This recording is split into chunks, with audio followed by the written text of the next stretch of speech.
morning, and thank you very much for joining us. I am Yori Folani. Well, it's a Friday, but we're not very much that light around here because we're looking at pretty serious business.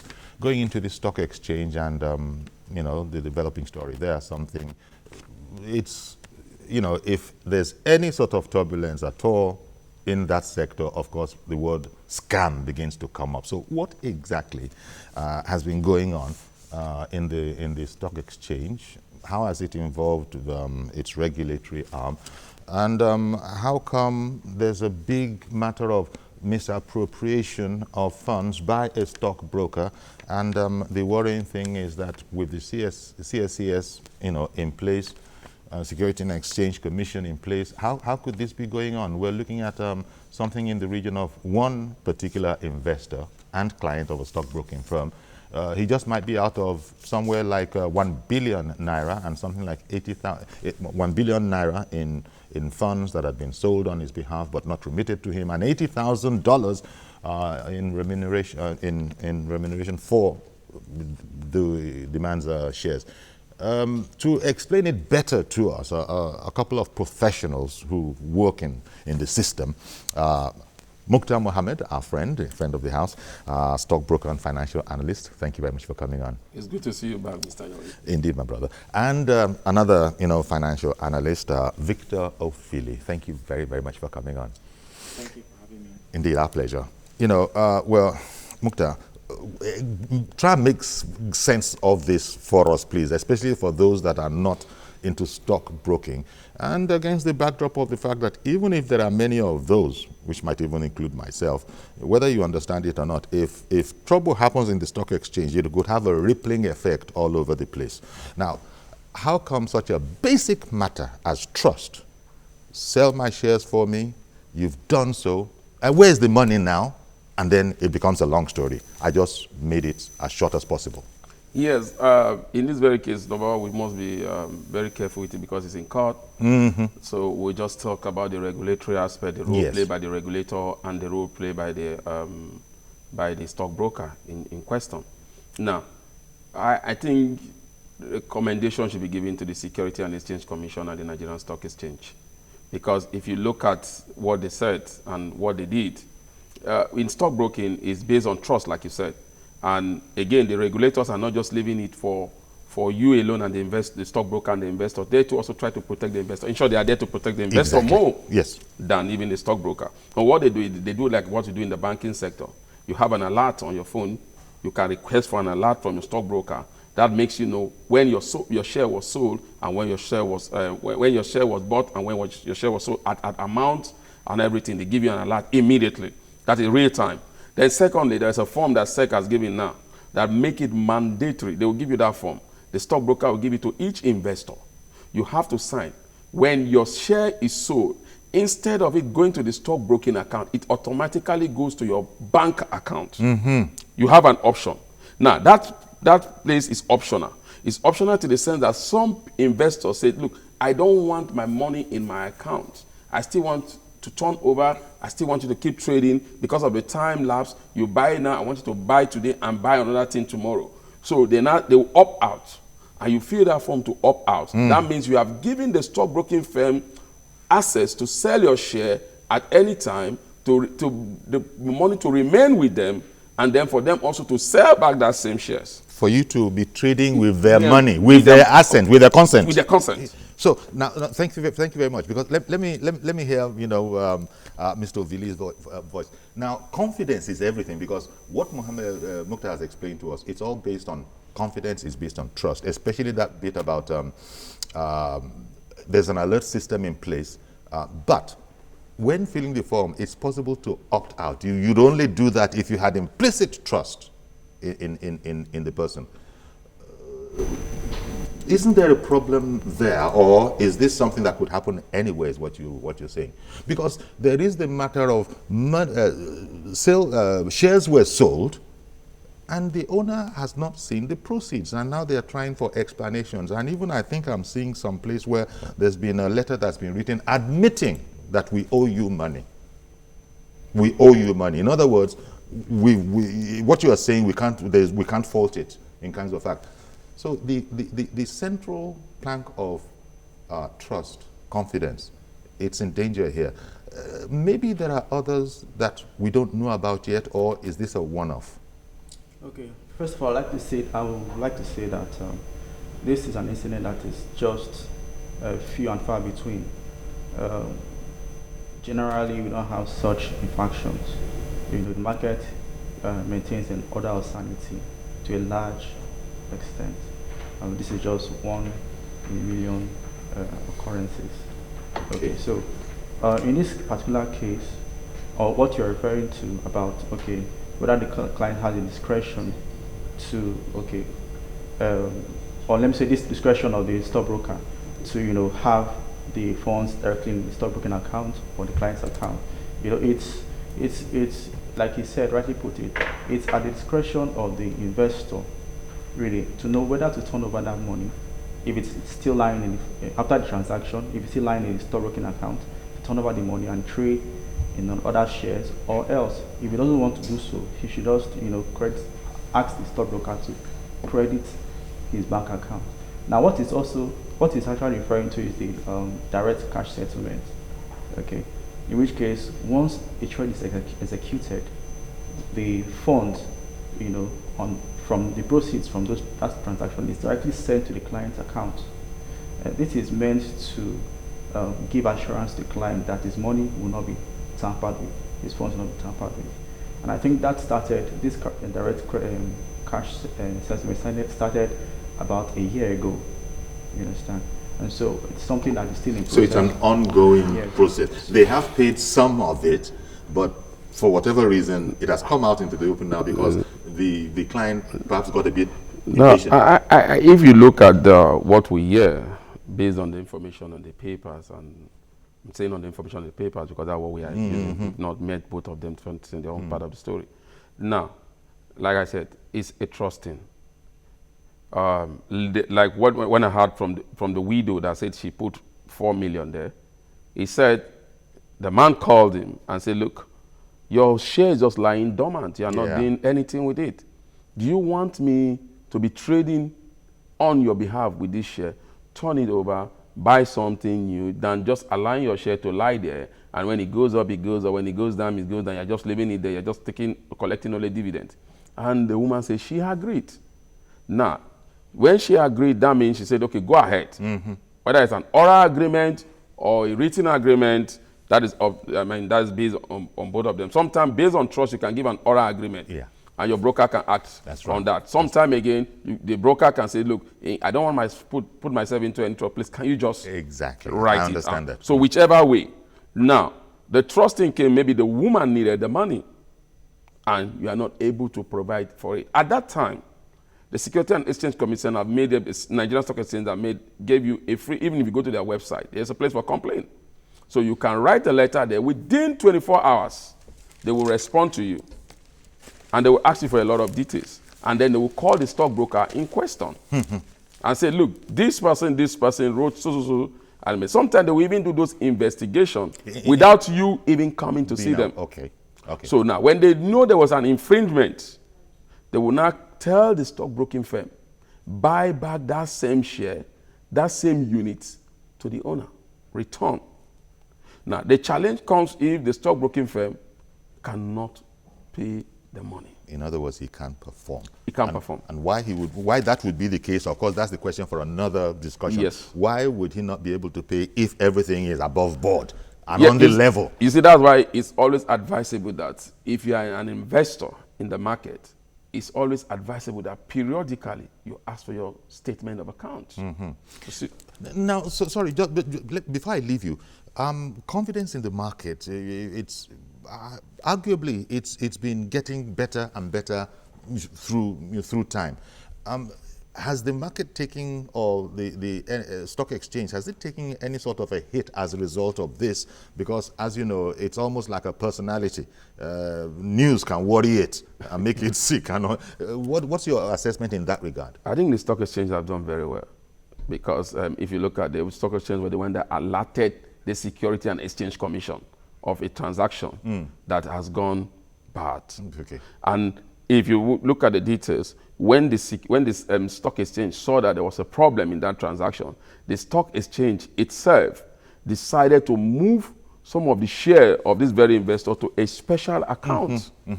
Those now, when you move your share to a special account, that means the stockbroking firm cannot trade on it until you have to write a letter to SEC yourself to the stockbroking firm, to authorizing the stockbroking firm to transfer that share from a special account to their own account, your own account with them before it can be sold. And the extent to which this was done or not is probably going to be the subject matter of the ongoing court case. The challenge there was that the man is not admitting that he didn't give him a mandate. Okay. He's not saying, I did not give him a mandate. Not saying that outright. He's not saying that outrightly. So that's based, I don't know, his written agreement. Yes. He's not saying that I didn't give you a mandate. What he's saying is that a certain amount of my share was sold and the money not remitted to me. Now, two things would happen. Maybe he asked for a CSCS statement and realized that that money is not there. Or he needed the money to do other transactions. He said, okay, give me a check since you have so amount of share for me. And the man could not perform. Okay. So that's when he now may have alerted the system. I've got to take a quick break now. And when we come back, we'll take your calls as well, in case there's any light you can shed on this matter, or indeed you have any questions on it. Stay with us, please.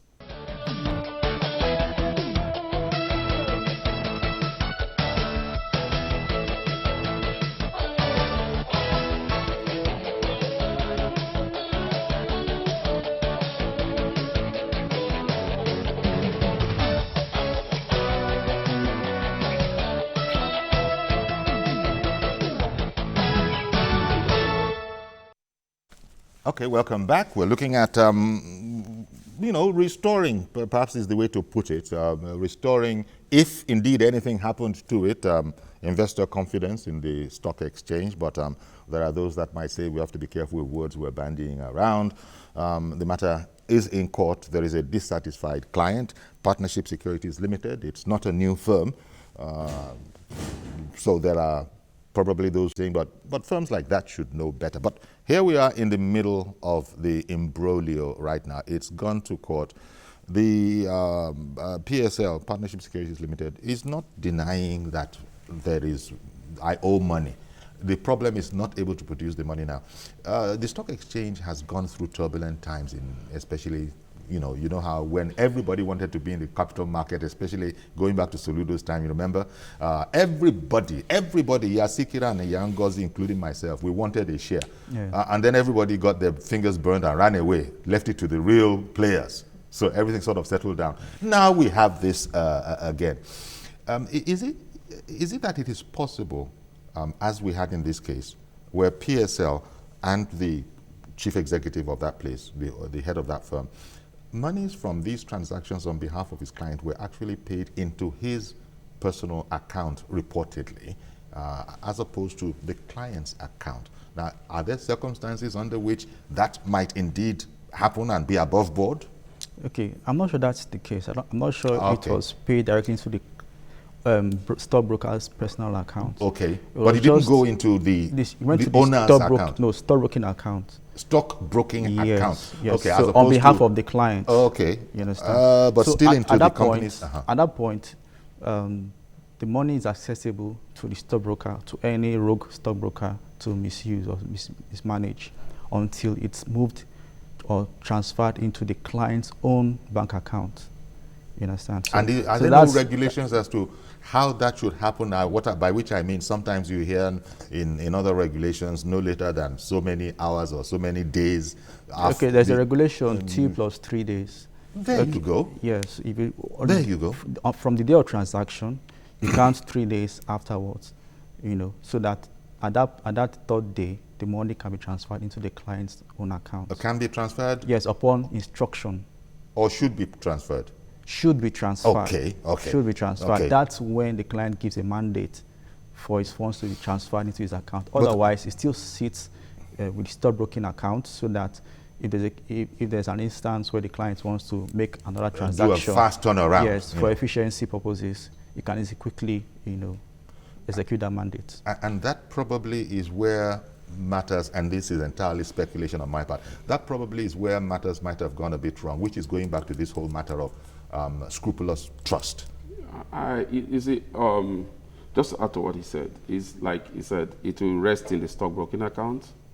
That is proceeds from whatever sales. Investments is based on trust. So it's based on trust. Now, in some instance, the stockbroker sometimes, even when we are client and you have trust in me, sometimes some clients will tell you, look, I don't want just give me turnover, just make sure you are just turning around my money. And they don't want to know what you buy or how you bought it and everything. When it's going good. But when it gets bad, sometimes the investor comes and, I didn't give that mandate, I didn't give that mandate. So that is why it's advisable for the stockbroker to always have a written mandate from the investor. Say, look, I give you the mandate to do this and that on my shares. If not, then any transaction on that on behalf of you without your consent is illegal, and the stockbroking firm and the stockbroker will be sanctioned. Sanction has been a thing of some stockbroking firms today. They are not trading because they have been sanctioned based on infringement on clients' rights. Yes. So it's an ongoing thing. It happened all over the world. It's not a Nigerian thing alone. But the good thing is you have a regulator. We do. You have a system whereby you report to. Where this thing is a bit worrying is that the firm, which we've said is an long-standing firm, hopefully it's been professionally run. The fact that okay, I'm sorry. I was interrupted there because a caller coming. Good morning, Alhaji Hassan from Lekki. Yeah. Good morning, Mr. Yori. Good morning. Good morning, Mr. Victor Ofili. Thank you very much. Mukhtar Mohammed. Thank you, sir. Please, I'm one of the victims of this crisis in stock exchange, like other Nigerians. The issue we are seeing is systemic, and on one hand, and on the other hand, from the players in the stock market, the stockbrokers. Why I say systemic is this: everything has its own historical antecedents. Let me go back down memory lane during the time but a bit briefly. Alhaji, be a bit brief, please. You understand the constraints. Some shares, a lot of shares, when they declare this public share something, a lot of shares were overvalued, in which one of the, was it Secretary of State or something like that at that time, raised an objection to it, what that woman did about overvaluing the shares when there was this public offers. That was one thing. And second one, the players, they misadvise their clients. The players do whatever they like with it.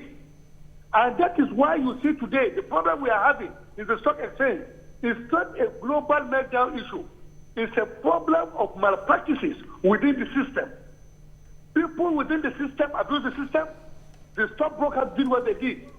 They don't advise their people accurately. And they are there to make money from it. May God help us. Good morning.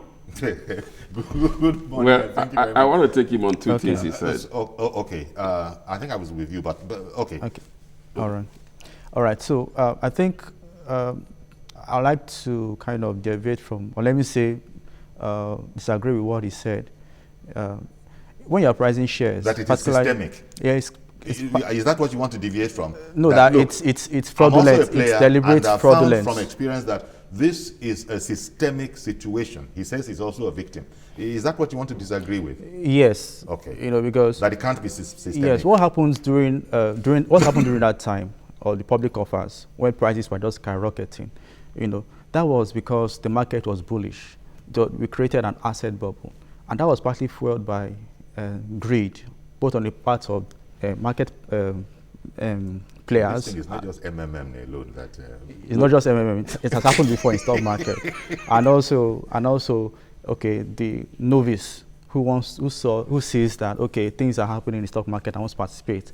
Okay, so apart from the premium that it's placed on shares that are to be sold to the public, you also have the fact that the market at that time was overvalued, and that informed the high prices of those stocks then. So it wasn't a matter when you talked about values being overinflated, that you're saying that there were reasons. It wasn't anyone colluding. It wasn't any collusion. Market. That okay, sir. Entirely, Mr. Saliu from Ajegunle, good morning. Mr. Samuel from Ajegunle, good morning, sir. Are you there? Good morning, Mr. Samuel. Good morning. Thank you for calling in. Go ahead with your comment. Uncle Yori. Good morning, sir. Good morning to you. Please go on. Please, I am a victim of all these things you are talking about. Like buying shares, I bought many shares, but of little money. But up to today, I never had anything. Only from a baby like the one they are holding with First Bank. But shares like Tate and Line, I bought. Intercontinental Wokik, I bought it. Benue Cement, I bought many. And the Premier Breweries, and even Street Bank, and Wema Bank, I bought many. Even that communication, up to today, no any information because I was away from Lagos and there's no information. I don't know how I can get in contact with them. All right then. Thank you very much, Mr. Simon. I see. Good morning, Mr. Simon. Thank you very much for calling in. Okay, what he's saying also borders on security because he's brought a different aspect to the conversation. Well, now I know that you were talking about alerts. So, and he said something towards the end about being away. Being away doesn't necessarily take you out of the loop in the modern day CS. Let me. I think he doesn't have a problem. Maybe because he has not gone to see a stockbroker or gone to the registrar. Now, Benue Cement is no more Benue Cement. Benue Cement is now Dangote Cement. Dangote bought Benue Cement and now integrated to Dangote Cement. So his share is no more Benue Cement. It's not Dangote Cement. So he shouldn't go to the registrar of Dangote Cement. The registrar of Dangote Cement will still have his name there with his shares. And all outstanding dividend that he has not collected thus far is waiting for him. Is waiting for him. Okay, I can assure him. I've got to go on a quick break and then I'll come back to this because it's important. Stay with us, please. We'll be right back.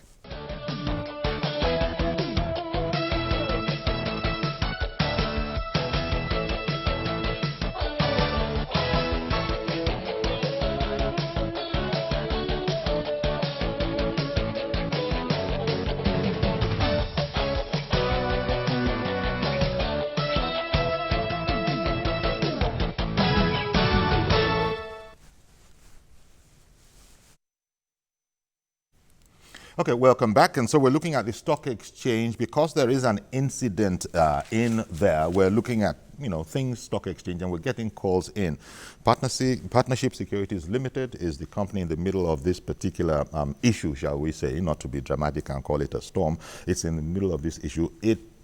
There is no discussion about or no argument as to whether or not monies are owed.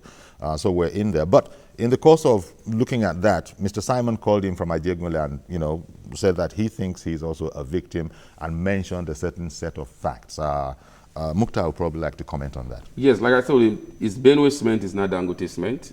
He has a registrar and he can go to that registrar. He has all his details, his dividend that's owed him, and the number of units he now has in the name of Dangote Cement that initially was Benue Cement is there. If in the case of when he said about some other company, he listed one other company, Tate and Lie, the sugar people. Tate and Lie it was a private placement, and SEC does not regulate private placement. And at that time, they even announced it to in the individual that please be wary of private placement. It's not regulated. Private placement, that's why I call it private. It's me setting up a company, inviting you to come and buy my share. So at the end of the day, most of these private placement company will tell you that they will be listed on the exchange. But at the end of the day, they will not be listed on the exchange. There's a private placement that is one. Then there is an initial public offer.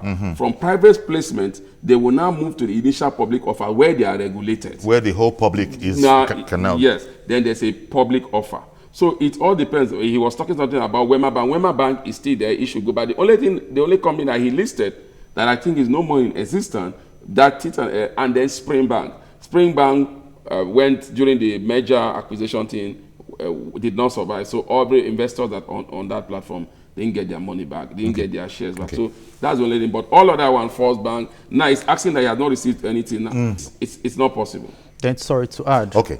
Sorry to add to what he said. Please hold your thought, and you will add it. Let me take Tayo calling in from Isola. Good morning, Mr. Tayo.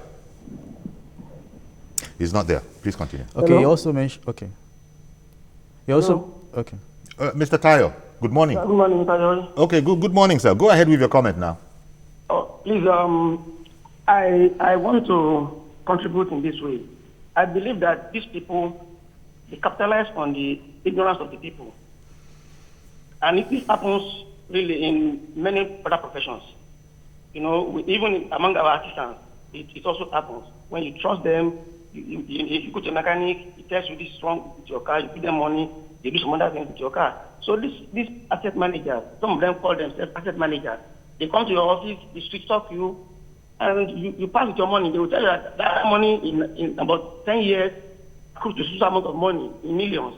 And we give them the money thinking that, you know, the thing will work. In about 3-4 years' time, you try to find out what's happening, the story will change. Okay. So, like there's one they call Ames Asset. I'm also a victim. Ames Asset Manager. They are somewhere around off Academy Jones. If you go there now, you see people every day coming to fight them, coming to quarrel with them. Okay. They start pacifying you, telling you that in about 2 months' time, something will happen. If you go back again, they'll tell you another story. So they keep on cheating on us, and it's because regulators have delicted their duties. They're not regulating them. All right, then. Thank you very much. Thank you very much, Tayo, for adding this. You know. Okay. Because what these callers are saying to us is that, look, it might not be on the same scale, but I've also experienced some trouble myself. Through the nature of their issues differ from this, I would imagine. But how do you see it? Thankfully, we on this platform we're trying to kind of educate, enlighten investors, stakeholders out there who, one way or the other, have felt shortchanged by the system.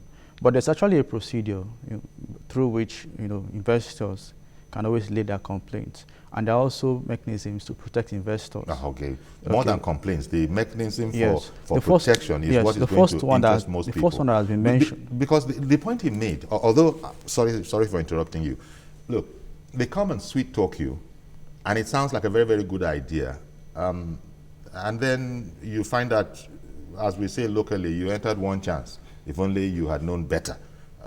That, he admitted, doesn't just happen with stockbroking. It happens in just about all the professions, and that's part of the issue. Shegun from My 12, good morning, sir. Good morning, sir. Okay, go on, please. Yeah, my own issue is in respect of AfriBank. I want to find out what is happening. I also bought shares with AfriBank. All right, then. Okay, AfriBank. AfriBank. Thank you very much. Please continue, sir. Okay, so there's what we call the complaint management framework. Okay, what it implies is that once a client has an issue with a stockbroker, he complains to the management of the stockbroker. If it's not settled at that level, it's escalated. He escalates it to the Association of Stockbroking Houses. If it's not still resolved there, he now escalates it further to the Securities and the NSE, then to the Securities and Exchange Commission, and finally to the Investment and Securities Tribunal. These are all avenues to settle his disputes. That's part of the ways in which. Okay. Yeah, but here we're talking about this very, very serious matter. So serious it's in court already, where we're looking at the issue is 10 billion naira allegedly misappropriated. In the report in The Guardian yesterday, it quotes or cites a letter from the firm. Quote, just a paragraph. We confirm that outstanding proceeds from the sale have been misappropriated by us. That's wow. That really lessens everybody's wahala. That is an indictment. The stockbroking firm is admitting, and you should know that the admission of the stockbroking firm had to do with what the regulators have decided to do to them. That is why they're admitting that there is an issue with it. Now, you see, the thing about Nigerians, or generally investors, like the last caller said, he said they take advantage of our ignorance. Now, it's not about they take advantage of your ignorance. If you are putting in your money in any, which is where basically mean you worked hard for your money, you should be able to get knowledge on what you are doing. There's the caveat emptor thing. Yeah. The buyer has to be due diligence. The problem we have is that is why all sorts of scams scale through in this part of the country. Nobody tried to go out and do their own analysis. Somebody was saying that overvalued, that the regulators and the investors, the first caller, that they look, now let's go internationally. When Facebook was listed at about $50. Then it went as low as $25 to $20 within 1 month of listing. By the time the results started coming in, the same Facebook is selling for about $120 now. And they should know that the market has to deal with demand and supply, and has to also deal with what news is coming from the company. So the part that most non-professional investors might not know is that investment here is a risky business, more so in the stock exchange probably than just about anywhere else. You see, in the stock exchange is even better, because once the company is not delisted, you have hope that one day that company will be making money. Like the man I talked about, that communication, the owner, it's there, it's still there. It's just that the result they have been turning in has been bad. That's all. So that's all. And you illustrated that internationally with the Facebook matter. Mr. Ishak has been waiting for a while. Good morning, sir, from Jos. Good morning, Mr. Yori. Thank you for calling in. I'm Ishak Iwaimam. I'm calling from Jos. Okay. I bought shares in Dow Communication and Investment February 2008, exactly 9 years now. As I speak to you 9 years after, I've not received a single dividend. Neither have I received any annual report. And again, I want to ask your colleague and your guest in the studio. I also bought, I want to know my faith. I have shares in AfriBank, Intercontinental Bank, Oceanic Bank, Inland Bank. And I can't even remember most of the banks. Some of the banks that were liquidated or taken over by government. So what is the fate of the shareholders in those banks? Then I will also use this video to appeal to Nigerian Stock Exchange to please sanction some of all these companies that has refused to be given dividends. So I think some companies have developed a bit in raising funds in the stock exchange. At the end of it, they use it for their not looking at the interest of the shareholders. Okay. It's more like an explanatory, so that their intervention will give confidence to the Nigerian Stock Exchange. Okay. And that of did you want one final point? And that of what? I also bought some shares also for my son. That was in February 2012. As I speak to you, I've not received the certificate of that of my son, and I've written to the first register on 2 or 3 occasions. I didn't receive a reply. Okay. Thank you. Have a nice day. Thank you very much, Mr. Ishak. The first thing I want to ask is that, is his kind of experience, is it out of the ordinary or is it pretty routine? So it's pretty routine. What he just said now, he said about First Inland Bank. First Inland Bank is no more First Inland Bank. It's not FCMB. He should go to, it's not First City Monument Bank. So he should go to CSL Registrar. He will have the unit have changed. It's now FCMB. He talked about Dow Communication. We just talked about it. It's still listed there. And the exchange actually are doing a lot in terms of sanctioning companies that are not releasing their annual report as when due. Now, the same will only give you 3 months after your quarterly result to be released. If it is not done, they sanction you. And that sanction is going on. It has been going on. He talked about Oceanic Bank. Oceanic Bank is now ETI. That is Eco Transnational. So it's still there. He talks about AfriBank. AfriBank is no more listed on the stock exchange. It's no more listed. That one is out of the stock exchange. So, and in that case, any investor there? No, any investor that is there has lost his money. Okay. So that's the truth about that. But in terms of the regulators being on top of their game, I think it's lack of information from the regulators, especially. I think the regulators has been up after the 2008 incident. The regulators have been really up of the game. Okay. If you are a stockbroking firm, even a stockbroking firm, you submit your statement of account every month. And sometimes the Nigerian Stock Exchange just come into a stockbroking firm, take your registrar, look at it. When they see any infringement, they alert even the investor. They have been doing that. Oh, okay. They don't as a sort of a spot check. Just check. They don't even tell you when they are coming. Okay. Apostle Diamond, good morning, sir. Good morning, Chief Yori. Our sovereignty, as far as stock exchange, all these financial institutions, it's as porous as our border. The institutions are so weak. Are you speaking from experience? There's no punitive. Apostle Diamond, are you speaking from experience? Okay, let us go to society general. No, I said, are you speaking from experience? Yes, I'm speaking from experience, practical experience. Please continue. Yeah, so even before ICO came into being reorganized, honestly, it was a mess. And you want to tell me those people that have money in those institutions before they now rejuvenated them to what they are today? What has become of their money? I see. Then they bury them together in the Ikoyi cemetery. Honestly, it's a porous issue, and some people, your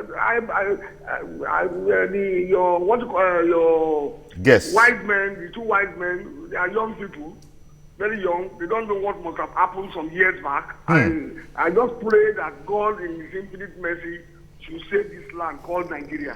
So, God bless Nigeria. Thank you very much. Clearly, Apostle Diamond, you don't put much stock on young professors, but that's a different matter. I got to go on a quick break. Stay with us, please. We'll be right back for the home stretch.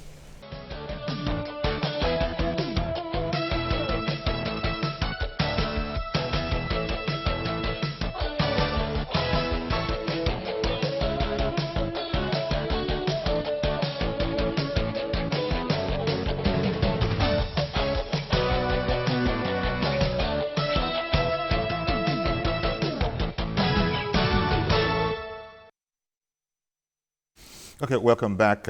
As I said, home stretch now. Concerns over what exactly is going on with the stock exchange and its regulatory arm.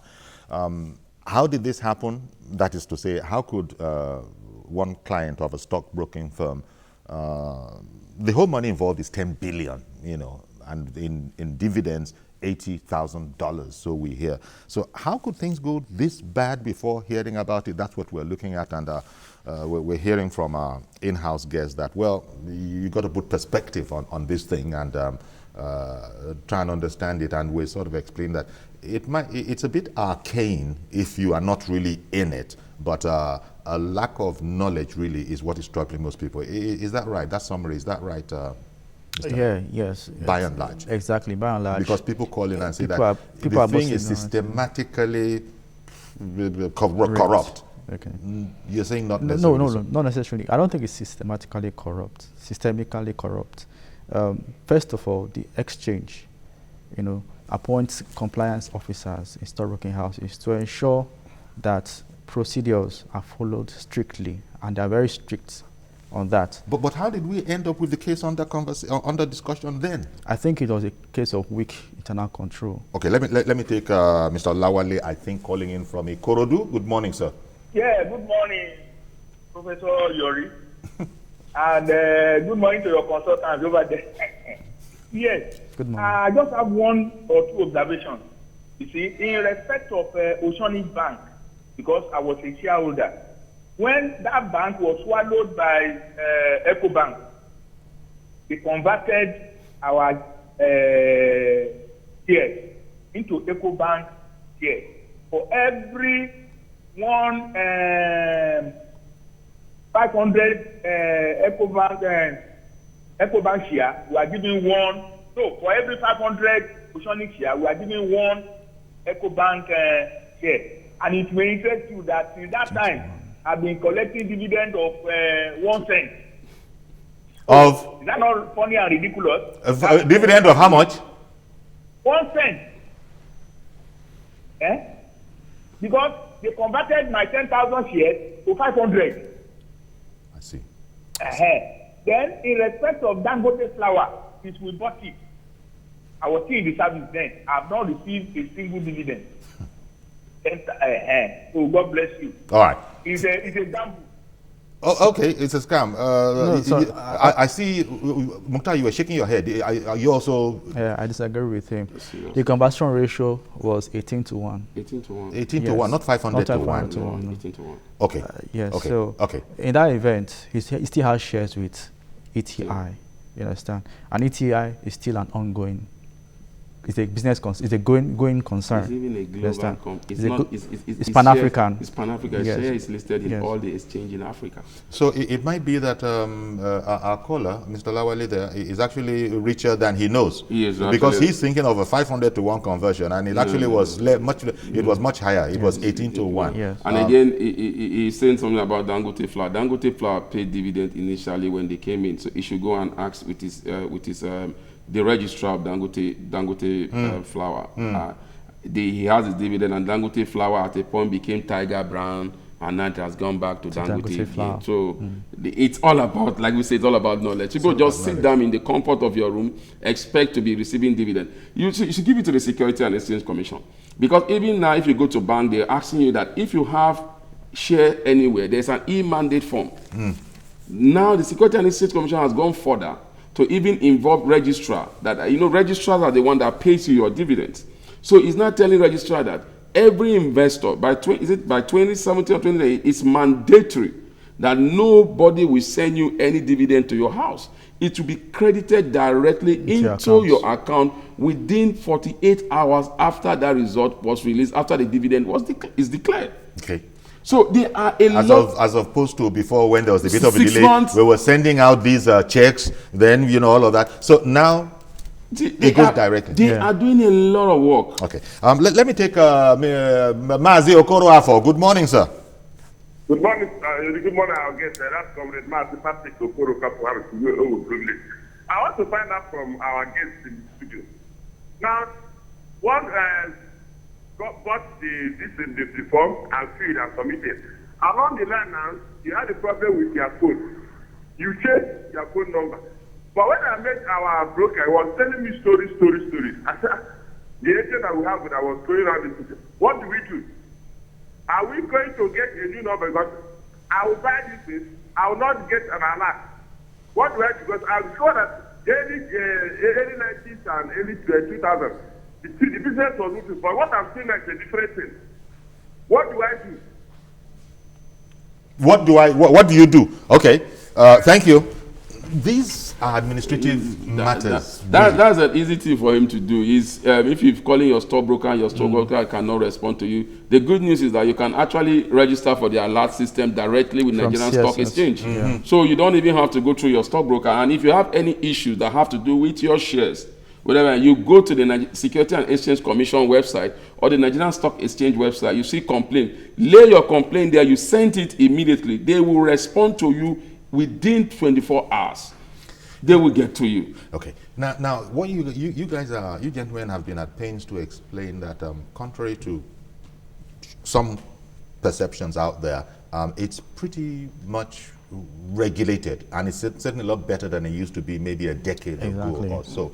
But the PSL, Partnership Security Limited, the ownership there is supposed to be a very, very influential member. He's supposed to be a council member, vice president of the council. So that's what really gets people worried, that, wait a minute, that's too high up to not give us cause for concern. That if anybody else had made the error, how can you have a member of council, not just a member, vice president of council, writing that yes, we misappropriated your money, putting it down in black and white?